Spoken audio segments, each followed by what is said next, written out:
معروف کامیڈین منور ظریف کو دنیا سے گئے لگ بھگ آدھی صدی ہونے کو ہے، لیکن ان کا فن اور اس کے تمام رنگ ابھی تک تازہ محسوس ہوتے ہیں۔ مرزا اسد اللہ خان غالب کے کلام کی طرح منور ظریف کی اداکاری بھی کبھی آؤٹ ڈیٹڈ نہیں ہوئی۔ دراصل منور ظریف نے اپنے بھائی ظریف کے اسکول آف تھاٹ کو آگے بڑھایا تھا، اور ناقدین کہتے ہیں کہ اگر ظریف کا انداز رائٹ برادران کا جہاز تھا تو منور ظریف نے اسے F-16 بنا دیا۔ طاہر سرور میر کے مطابق منور ظریف کا شمار ان فنکاروں میں ہوتا ہے جنہوں نے فلموں میں جگت متعارف کرائی، لیکن وہ صرف جگت یا جملے بازی پر اکتفا نہیں کیا کرتے تھے، بلکہ کسی بھی کردار کو مکمل جزیات کے ساتھ پیش کرتے تھے اور اس کے ساتھ جگت کا بھرپور استعمال کیا کرتے۔ منور ظریف نے اپنے بھائی ظریف کے اسی انداز کو بام عروج بخشا تھا۔ منور ظریف نے سن 1960 میں اپنے کریئر کا آغاز کیا اور سن 1976 میں اس دنیا سے رخصت ہو گئے۔ صرف 16 برس میں انہوں نے پردہ سیمی پر ڈھیروں کردار تخلیق کر دیے تھے۔ لاہور کے محلے قلعہ گجر سنگھ کو یہ اعزاز حاصل ہے کہ یہاں ایک ہی وقت میں 1 درجن کے قریب فنکاروں نے جنم لیا، ایک ساتھ پلے بڑھے اور پڑھے لکھے، اور پھر کم و بیش ایک ہی دور اثر میں انہوں نے فن اداکاری میں انمٹ نقوش چھوڑے اور دنیا میں اپنے فن کے ڈنکے بجوائے۔ ان میں ظریف، منور ظریف، رشید ظریف، منیر ظریف، مجید ظریف، علی اعجاز، رفیع خاور عرف ننھا، خلیفہ نذیر اور اکمل خان وغیرہ نمایاں تھے۔ پپو ظریف اور اکبر اس کے بعد آنے والی جنریشن کے نمائندہ فنکار تھے۔ بے شک یہ تمام فنکار اپنے فن میں یکتا تھے اور ہر ایک کے کریڈٹ میں بہترین کارکردگی کا لاجواب ریکارڈ موجود ہے۔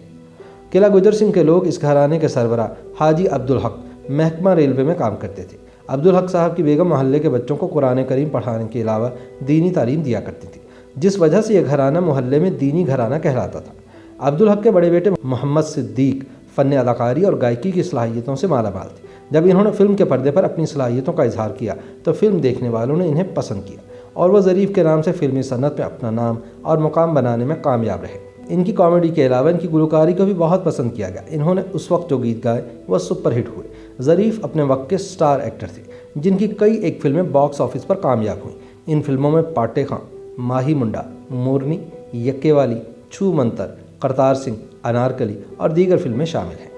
حاجی عبدالحق نے بھی اپنے بیٹے کے شوق اور جنون کو دیکھتے ہوئے فلمی سفر جاری رکھنے کی اجازت دے دی، لیکن یہ راز ان پر بعد میں کھلا کہ ان کی پوری اولاد ہی فن کی دولت سے مالا مال ہے۔ منور ظریف کے بچپن کے ساتھی اور دوست علی میاں بتاتے ہیں کہ منور ظریف بھی اپنے بھائی کے نقش قدم پر چلتے ہوئے فن کا اظہار کرنا چاہتے تھے، لیکن بڑے بھائی کا احترام ہمیشہ آڑے آتا اور وہ اپنی خواہشات کا گلا گھونٹتے تھے۔ صدیق المعروف ظریف بخوبی جانتے تھے کہ ان کے چھوٹے بھائی بھی فن کی دولت سے مالا مال ہیں، لیکن وہ فلمی ماحول سے انہیں بچانا چاہتے تھے۔ وہ منور ظریف کے دوستوں علی اعجاز، خلیفہ نذیر اور رفیع خاور ننھا کو بھی سختی سے ڈانٹتے تھے کہ وہ اداکاری کا خیال دل سے نکال کر کوئی اور تعمیری کام کرے، لیکن منور ظریف پر چھوٹا بھائی ہونے کے باعث پابندی خصوصی تھی۔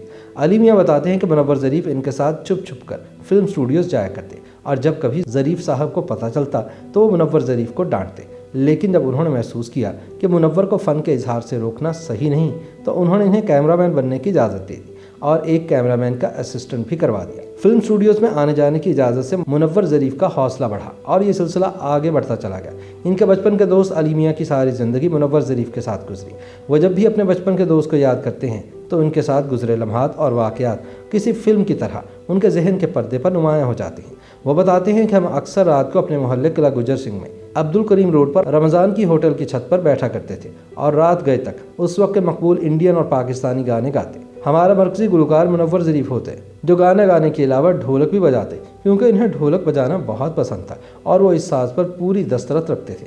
کبھی کبھار وہ طبلہ بھی لے آتے، عابد شجاع گھڑا بجاتے اور خلیفہ نذیر باجے پر ہوتے۔ گائیکی کی محفل رات گئے تک جاری رہتی۔ ساز ہو یا آواز، منور ظریف پرفارمنگ آرٹ کے ہر شعبے سے مس رکھتے تھے اور ماسٹر عبداللہ جیسے مشکل پسند موسیقار کے ساتھ طبلے یا ڈھولک پہ سنگیت کیا کرتے تھے۔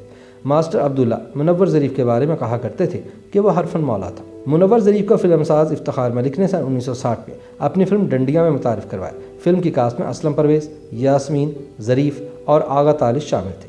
یہ فلم کامیاب نہ ہوئی، لیکن فلم انڈسٹری کو منور ظریف کی صورت میں ایک ہمہ جہت اداکار مل گیا جس نے بعد میں 300 کے قریب فلموں میں کام کر کے فلم بینوں کو نت نئے کرداروں سے محسوس کیا۔